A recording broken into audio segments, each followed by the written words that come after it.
Hello, I'm EnterElysium, and we are back in World War K2. We have a number of Kerbals who are stuck on Duna. We have managed to defend them successfully for the moment, but we need to somehow rescue them.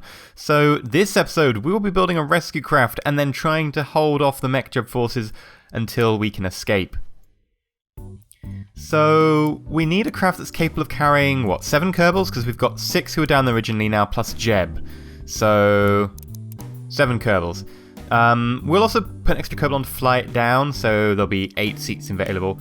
So if we use 3 lander cans and we use the B9 cockpit, this cockpit can fit 2 people. It's also got an absolutely brilliant field of view. I absolutely love the sort of the windows and so on for this cockpit. Now I have got a cunning plan for this, because you remember last episode, if you were watching, we managed to lose our AA gun when we landed, so we don't have any air support, which kind of sucks. So we kind of need a way to prevent ourselves getting completely dominated by aircraft while we're trying to escape. Now, having a think about this, I was thinking about trying to escape and what we're going to do. Basically, we can't escape from Duna until the force orbiting Duna have been taken care of, because going up a gravity well is very slow, it's tiring, cumbersome, and you can easily get shot at because you have a very predictable trajectory. And you're also a lot slower. So what we need to do is, firstly, set up a defensive perimeter, take out any forces that attack us, while we wait for the force in orbit to be neutralized, and then we can escape. So this episode, we're going to make our escape craft, we're going to land the escape craft, we're going to fight our fighting retreat. It's not really a retreat, it's just a holding action, I guess. And then the next episode, we're going to defeat that thing in orbit, hopefully, and then we're going to escape. That's the plan. Anyway, so as you can see here, we have our craft. I'm just checking out some of the things to do with the thrust to weight ratio, because mech jib doesn't seem to display it very well. It might be because I've actually got the things in the wrong order. That displays a bit better now. There we go. And as you can see at the top, we have a giant floaty blimp type thing from Hooligan Labs. Now, this is my cunning plan. As you can see, it's got 2 AA turrets attached to it. What we're going to do is, let's take off, we're going to land, and then let that go up, and we'll have that hovering at, like, I don't know, 3-kilometer altitude or something, with our AA guns on it, and it will be able to provide AA cover for a limited amount of area, basically anywhere below its altitude. So if we have it hovering at 3 kilometers, the enemy will be forced to bomb us from higher up, and it'll mean they're less accurate. So that's the plan, at least. Now this is going to be a slow climb to orbit. We do have plenty of fuel, with the thermal rocket having such a ridiculous specific impulse. So I'm just going to skip ahead, and I'll catch you at Duna.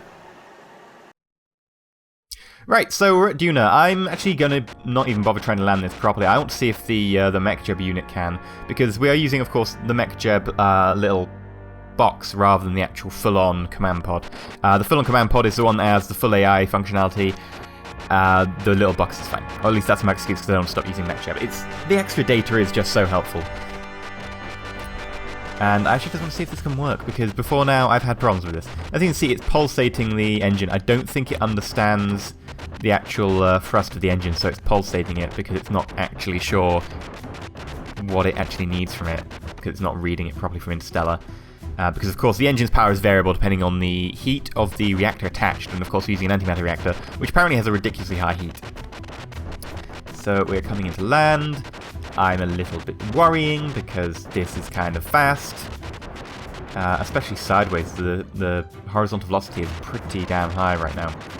Now, the evacuation from Duna, while trying to fight a holding action, actually reminded me quite a lot of the evacuation from Dunkirk in World War II. I think that was 1940, wasn't it? Now, for those of you who don't know, the evacuation from Dunkirk was the British Expeditionary Force who were sent to France to help fight the Nazis at the beginning of the Second World War.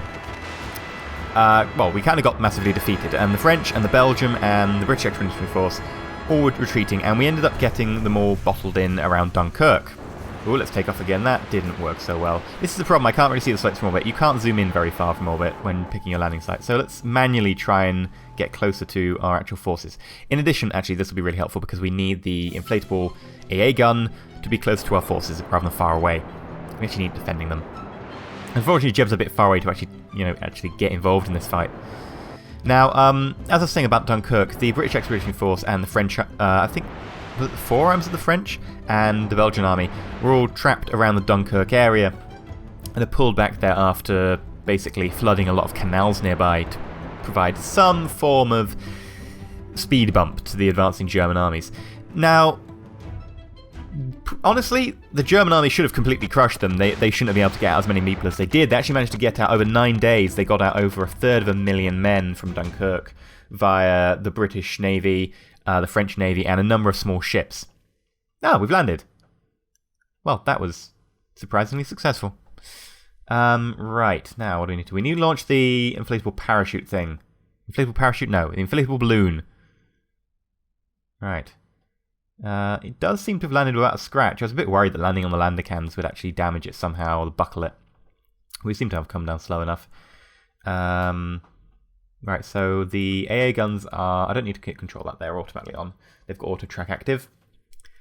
So yeah, so let's just deploy the parachute. I think I might deploy it via the altitude control. Yep, that's maximum buoyancy. Actually, the altitude control will just keep it at the current altitude, so when we detach it, it should be, staying here. No, it appears to be going down. That's not exactly what we intended. That's the wrong way. No, that's... It appears that it's too heavy for the balloon on Duna. Of course, the balloon gives more lift on other planets. I didn't really test it on Duna, so, oh well, that didn't work. Now, Jeb is all by his lonesome, so let's try and get Jeb back. The B9 cockpit can fit 2 Kerbals, so we'll make Jeb in charge of the warrant procedure because he's got to be able to thread us out of here. If we aren't successful in defeating the fleet in orbit, I would rather have Jeb flying the ship and trying to get us through it.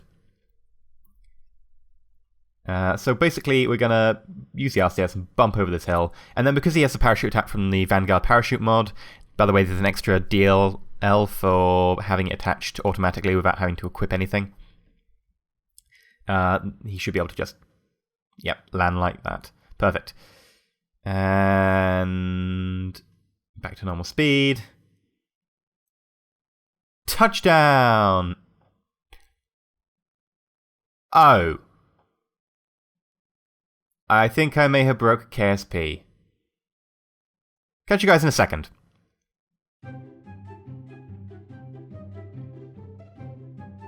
Right, Jeb is back. Luckily, I had the save file stored away for you guys to play with. I just re-downloaded it. Let's try... This is actually difficult because this thing is actually in the way of where Jeb's meant to be getting into the cockpit. That red panel, I think, is the access hatch. So, gently does it. And enter. Yes, right. We have Jeb on board. Let's do the IVE. IVA? IVE. IVA. Right, let's see what we can see.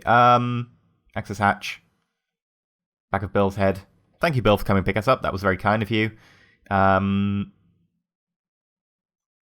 Cool. Right. Now we just have to get all of these Kerbals inside all these tanks. This is going to take a little while, so I will not spare you the details and the boringness. Actually, I will show you this one Kerbal. It is Kirk Kerman, which is why I'm talking about Dunkirk, because Duna and Kirk obviously had to be done. Right, so we have our tanks prepared on the hill in a line. This means that they should be hull down to the opposing mech units who are having to fight us up the hill, which means they'll have less of a target to hit, and we can hit them easier, in theory. And it appears Mech Jeb have got air support, and of course our air defense battery didn't work. Neither the first one nor the second one is here, so it looks like we might take a pounding. Yeah. At least they don't have tall boys.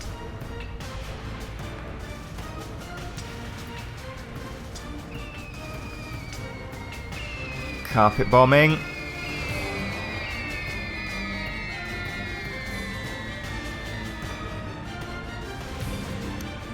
That looks like a good shot. Oh, they're close to the ground though. Bloody hell, look at that flying. Yeah, I switched back to the MechJeb units to find that, well, we have one remnant of a tank, and the other two are nowhere to be found. And then I briefly found them, and then on the other side of the planet. So... And the MechJeb tanks seem to have merged together. I do wonder about the skillful mod sometimes. It seems to have weird effects. Catch you guys in a second.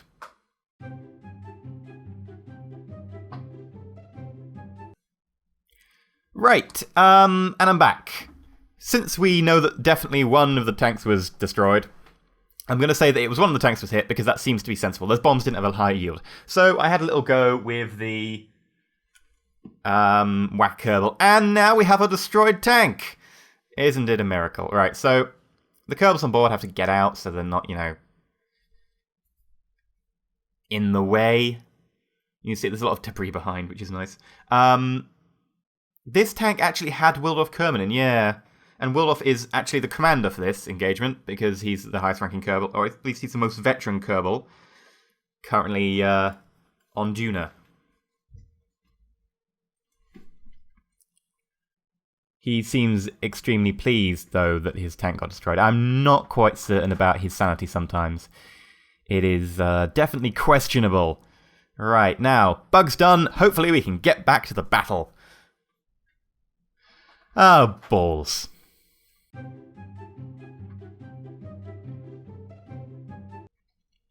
And, right, we're back with World of Kerman, and they're in a different place this time. Having to load up that save again. Yeah. But hopefully everything will be working, so let's just get on to the actual battle. Right, so the MechJeb tanks are going first. I'm actually going to do it in MechJeb Kerbals. MechJeb Kerbals. Whoa, uh-oh, uh-oh. That doesn't look stable. I mean, that's good for us, I guess. Damn you, Duna gravity. So yeah, because the Kerbals are defending, they elected to wait for the MechJeb to get into range.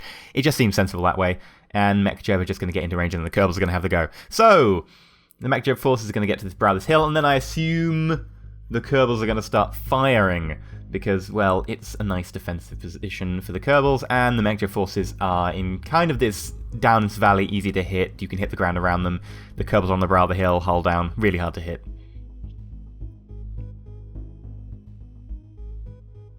Right, so we have our first tank having its go here. We won't fire the missiles. The missiles have a range of about 1.7 kilometers max, I think. So, especially with the tanks having to arch up and down, I'd rather fire them when they're a bit closer. So we're just taking a few shots here, trying to gauge the range. Now, as I was saying about the Battle of Duna, not the Battle of Duna, this is the Battle of Duna, the Battle of Dunkirk.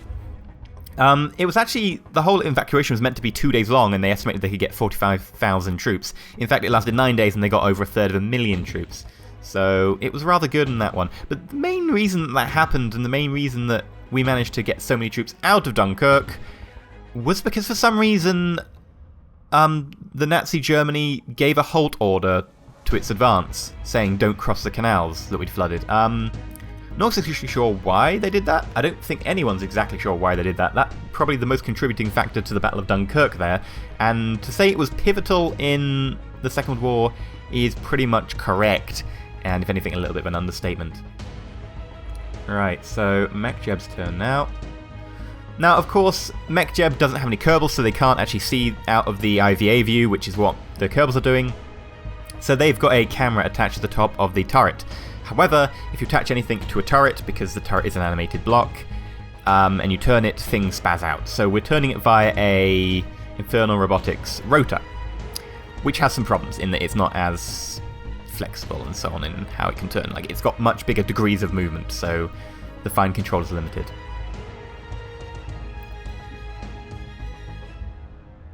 Now, here we're actually just going to be evacuating using one ship, but in the Battle of Dunkirk it was pretty much a fleet of warships who were going to dock at the dock at Dunkirk, but the dock of Dunkirk was destroyed, or at least rendered basically inoperable, by the German Air Force, the Luftwaffe.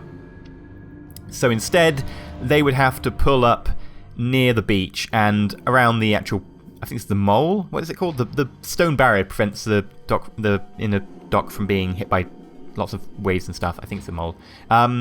Because Dunkirk has a very shallow beach, they would have to pull out far to sea, or at least still at sea, and then a number of small ships would have to ferry troops from the beach to the big ships. So a lot of ships were press-ganged into that. Well, not exactly press-ganged. A general order went out, I think, saying, please, we need some more ships. So a lot of people, like, there were fishing trawlers, there were search and rescue boats and so on, all sort of trying to get people from the beach to the big ships. And it was pretty much a resounding success. Actually, I think there is a flag that can only be flown by the little ships that took part in that. Right, so I'm actually going to fire one and then the other with a break, because if I fire them one, then one, the first one to hit will detonate the second one mid-air if it's too close. So I'm actually going to wait before firing the second one. And fire now. Doesn't look like we've got any effect there. Maybe we're too far away. Maybe it's detonating just in mid-air, or maybe it's falling short or something. Alright, let's give a go of the cannon. It's still a bit far away at the moment, I think. We're getting hits nearby, but I don't think we're getting any direct hits. And of course, against the armor that the mech ship tanks have, I think we need direct hits. So... oh, wait a minute, we can zoom! I forgot about the zoom! Zooming is so useful. Right, let's see if we can actually... it doesn't seem to zoom where the turret's facing, though. It just zooms dead ahead, which I think is a little bit of a bug at the moment. So let's see if we can... down a bit to the side. Too much to the side. Ooh, that looked good. Oh, that looked good. Yes, that was a hit, that was a hit. Let's hope it was a really good hit. Of course, they are tanks and they have armor, so it could just be a bit of armor blowing up. Let's have a look here. As you see, yellow, which means the part has been destroyed. Destroyed doesn't mean it disappears. Destroyed means it's reached 0 health, and depending on what hit it, it might disappear and, you know, get blown to smithereens, or it could just be ineffective. Currently, the yellow means that the armor has reached ineffective stage, and it appears we've just run over our armor plating. Oh, they've lost one of their wheels. That's nice.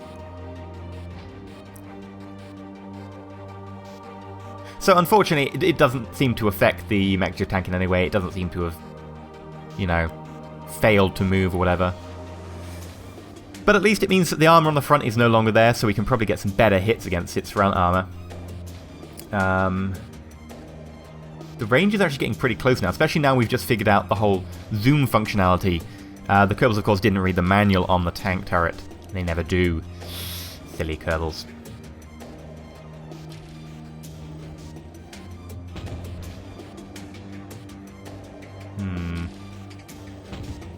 Mech Force is getting pretty good at this.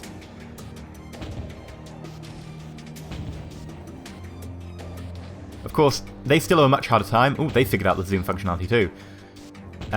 Mech Force has a much harder time because on the brow of the hill, they will try to hit us, and if they hit near us, it's probably going to go over the brow of the hill. Whereas if we hit near them, we're going to hit the ground next to them, and it can do a lot of damage anyway. Not much, admittedly. Oh, that looked like it might be close. Ooh. Ooh.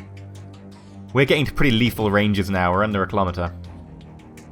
At least I think we're under a kilometre. I can't really see the text from here. Oh! Oh, that looked like a pretty solid hit. Alright, and the other mech ship tank is going to come forwards. I'm just hoping that damage wasn't too much. We are already down one tank from the lack of air support from the bombing run.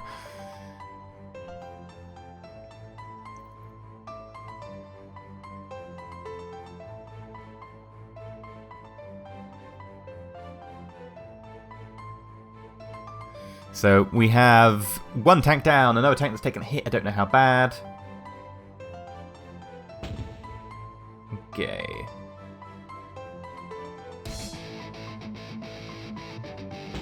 Ooh, there is a horrible seam on that tank barrel. Ugh.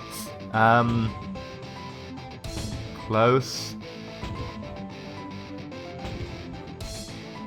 Oh, that doesn't look good for us. No more explosions though, so, you know, at least that's something. Oh no, that looked like a pretty powerful explosion actually. That had that shockwave around it. Normally symbolises part destroying, I think. Just hope it was something unimportant. No, it was something important. It was something very important. We have lost 2 Kerbals. Was that Kirk? I think Kirk Kerman was in this one. No, Kirk! You were the whole point behind doing a thing about Dunkirk on Duna. Luckily, we still have a probe core in there, so we can fire off our rockets. And wait, and the second one. The probe core providing limited control. Look near. Oh, yes, that looks like a lot of destruction.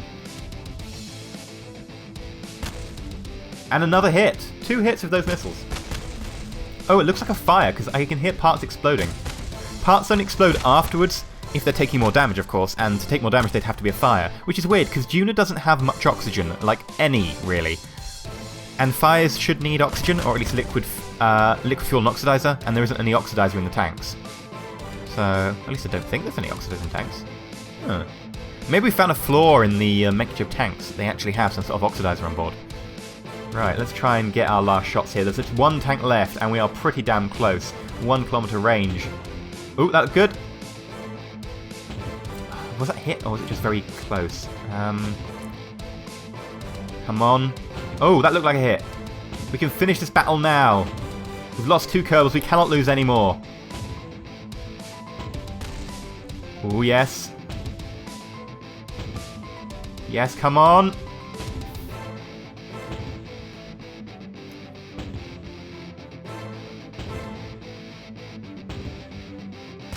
Yes! Come on! He's taken so many... Oh.